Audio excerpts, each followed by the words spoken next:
Hello guys, আজকে আমি চলে এসেছি ব্যাঙ্গালুরুতে বৈদি হসপিটালে।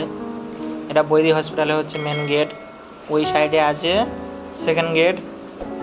আর এটা হচ্ছে আমার প্রথম হচ্ছে এটা হচ্ছে ওষুধ দোকান। এখান থেকে যে ডাক্তার দেখাবে ওষুধ দেবে, সেখান থেকে ওষুধগুলো কিনতে হবে। এটা হচ্ছে মেন গেট। আজ ব্যাঙ্গালুরুতে হচ্ছে গণেশ পূজা ছিল, ওই জন্য আজকে অনেক কম লোক এসেছে। আমরা এই গেট দিয়ে প্রথম ঢুকছি।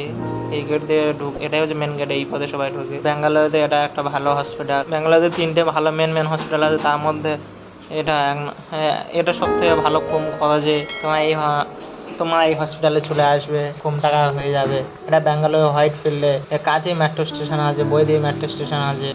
গাড়ি নিয়ে আসাও যায়, গাড়ি নিয়ে এসে হেঁটে আসতে হবে, গাড়ি নিয়ে আসতে হবে। গাড়ি আনলে এখানে গাড়ি পার্কিং করতে হয়। ব্যাঙ্গালোরতে যারা ডাক্তার দেখাতে চাও, ওয়েস্ট বেঙ্গলের থেকে এখানে অনেক ভালো চিকিৎসা হয়।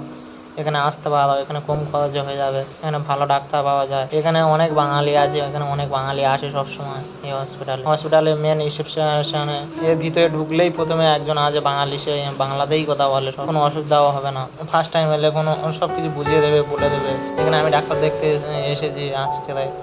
তোমার প্রথমে আসলে আধার কার্ড দেখালে ওরা একটা কার্ড বানিয়ে দেবে, আর কি ডাক্তার দেখাবে বললে ওরা বিল টাকা নিয়ে নেবে, বিল তোমার দিয়ে দেবে। কোন ডাক্তার কি দেখাবে বললে ওরা সব বুঝিয়ে দেবে। এটা হচ্ছে হাসপাতালের ভিতরে আছে। গণেশ পূজা বলে আজ খালি আছে, সেরকম কোনো লোক নেই, খুব একটা ভিড় নেই আজকে।